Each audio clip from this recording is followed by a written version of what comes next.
चलिए आज गहराई से समझते हैं कि हमारी जो बुनियादी शारीरिक शिक्षा है वो युवा मस्तिष्कों को गति और कहानी कहने की कला आखिर सिखाती कैसे है। अक्सर हम सोचते हैं कि नृत्य का मतलब बस कुछ विशेष कदमों को रटना है, लेकिन आज इस स्रोत सामग्री के जरिए हम जानेंगे कि ये वास्तव में शारीरिक अभिव्यक्ति का एक बहुत ही गहरा और जादुई रूप है। इस परिभाषा पर गौर करें जो सीधे हमारे स्रोत से आती है। इसका मुख्य विचार ही यही है कि डांस यानी नृत्य असल में बिना शब्दों के कहानी कहने का एक तरीका है ना दिलचस्प। ये सिर्फ कोई लयबद्ध मूवमेंट नहीं है, बल्कि एक पूरी भाषा है। ये हमारी रोजमर्रा की आम गतिविधियों को एक बहुत ही स्टाइलिश, कलात्मक और अर्थपूर्ण रूप में बदलने का तरीका है। अब आते हैं आंतरिक ताल यानी हमारी श्वास और लय पर। सच तो यह है कि नृत्य का एक भी कदम उठाने से पहले इस कहानी की शुरुआत हमारे शरीर के बिल्कुल अंदर से होनी चाहिए।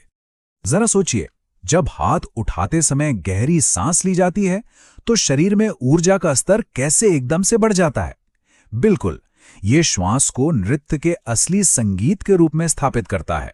हमारे शरीर का हर एक खिंचाव और हर हरकत हमारी सांसों के साथ गहराई से जुड़ी होती है।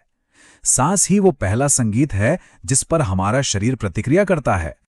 इस अंदरूनी संगीत को महसूस करने के बाद इन चरणों को एक साथ मिलाया जाता है।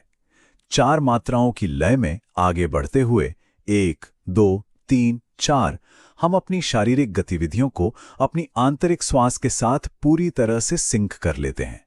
ये सुनने में भले ही बहुत बेसिक लगे, लेकिन ये एक बेहद शक्तिशाली अभ्यास है जो दिमाग और शरीर को एक धागे में पिरो देता है। एक बार जब वो आंतरिक लय सेट हो जाती है तो बारी आती है वाद्य यंत्रों की, यानी शरीर के बड़े और छोटे अंगों की। ये हमारे शरीर के अद्भुत अंगों का एक बहुत ही जादुई टूल किट है। इस शारीरिक संरचना को हम 2 हिस्सों में बांटकर देख सकते हैं। एक तरफ हैं बड़े अंग जैसे सिर, हाथ, पैर और कमर, और दूसरी तरफ है बेहद भावपूर्ण छोटे अंग। जहां बड़े अंग हमें स्पेस कवर करने और दिशा बदलने में मदद करते हैं, वहीं जो छोटे हिस्से हैं जैसे कंधे, आंखें और उंगलियां, यकीन मानिए यही वो हिस्से हैं जो वास्तव में किसी भी कहानी में असली भावना और बारीकियां भरते हैं। अगर हम केवल इन छोटे अंगों पर फोकस करें, जैसे किसी पैर या हाथ को करीब से देखें, तो पता चलता है कि उंगलियों में किया गया एक हल्का सा बदलाव भी कितनी गहरी बात कह सकता है। सिर्फ एक उंगली का इशारा या पैर के अंगूठे का हल्का सा मुड़ना पूरी की पूरी कहानी का अर्थ पलट कर रख सकता है। और इसी बात को आगे बढ़ाते हुए जरा आंखों और भौहों के बारे में सोचिए। ये छोटे अंग बिना एक भी आवाज किए अत्यधिक खुशी, गहरे आश्चर्य या उदासी को व्यक्त करने में पूरी तरह सक्षम है। किसी भी डांसर के लिए चेहरा एक खाली कैनवस की तरह होता है और ये छोटे अंग उस पर रंग भरने वाले मास्टर ब्रश होते हैं। चलिए आगे बढ़ते हैं एकल अभिव्यक्ति पर, जहां इन सभी गतिविधियों को एक साथ मिलाया जाता है।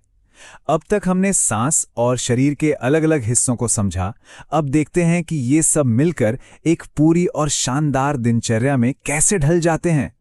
मिसाल के तौर पर प्रकृति के बीच बाहर खेलने की कल्पना करें। इस दृश्य को जिंदा करने के लिए उत्साह से दौड़ते हुए बड़े बड़े कदम उठाए जा सकते हैं, या फिर चिड़ियों, जानवरों और पेड़ों की नकल करने के लिए बड़ी और छोटी दोनों तरह की हरकतों का बेहतरीन इस्तेमाल किया जा सकता है। ये अपनी कल्पना को शरीर की गति के साथ जोड़ने का एक बहुत ही खूबसूरत उदाहरण है। यहाँ सबसे जरूरी बात यह है कि कैसे इन अलग अलग गतियों का इस्तेमाल करके हमारे रोजमर्रा के कार्यों को दर्शाया जाता है। चाहे वो बहुत सारा होमवर्क होने का भारी शारीरिक बोझ दिखाना हो, या फिर साइकिल चलाने की वो हल्की फुल्की बेफिक्र खुशी व्यक्त करनी हो। ये बिल्कुल स्पष्ट कर देता है कि नृत्य केवल किसी स्टेज के लिए नहीं है, बल्कि ये हमारे जीवन की ही एक खूबसूरत नकल है। जब हम इन सभी छोटी छोटी गतिविधियों को एक साथ जोड़ते हैं तो कार्यों की एक पूरी चेन बन जाती है। सुबह उठकर एक बड़ी सी अंगड़ाई लेने से लेकर डेस्क पर पूरी एकाग्रता के साथ बैठने तक, ये सब एक व्यक्ति को एक अद्भुत कहानीकार में बदल देता है। हर एक मुद्रा हमारी दिनचर्या का एक नया पन्ना खोलती है। और अब बात करते हैं सामूहिक अभिव्यक्ति की, यानी लोक नृत्य की। एकल दिनचर्या से बाहर निकलकर अब हम ये देखने वाले हैं कि कैसे बड़े समूह अपनी साझा सांस्कृतिक कहानियों को व्यक्त करने के लिए एक साथ आते हैं। मगर किसी बड़े समूह का हिस्सा बनने से पहले एक आत्ममंथन बहुत जरूरी है। हम खुद से पूछ सकते हैं कि हमारी खुद की कहानी कहने की प्रगति कैसी रही। क्या हम अपने शरीर के बड़े और छोटे अंगों को किसी साथी के साथ अच्छी तरह तालमेल में ला सकते हैं? समूह में जाने से पहले इस तरह का व्यक्तिगत आकलन बहुत मायने रखता है। यही आत्म-मूल्यांकन हमें सीधे लोक नृत्य के सुंदर विचार की ओर ले जाता है। ये गति का एक ऐसा शानदार विस्तार है जहां पूरा समुदाय एक साथ आता है, अपने खास पारंपरिक कपड़े पहनता है, अलग-अलग लोक संगीत पर थिरकता है और अपने त्योहारों को पूरी खुशी और उल्लास के साथ एक साथ मनाता है। तो आज के इस विश्लेषण को समेटते हुए जरा उन सभी बुनियादी चीजों के बारे में सोचिए जिन्हें हमने आज एक्सप्लोर किया है। सांस, अंगों का तालमेल और भावनाओं की अभिव्यक्ति। और खुद से ये सवाल पूछिए कि हमारे अपने आसपास के स्थानीय क्षेत्रीय त्योहारों के पारंपरिक लोक नृत्यों में न जाने और कितनी अनूठी कहानियां और लय छिपी हुई हैं, जो बस खोजे जाने का इंतजार कर रही हैं। सोचने वाली बात है ना? ऐसे ही एनसीईआरटी बुक्स के टॉपिक्स के लिए इस चैनल को सब्सक्राइब करिए।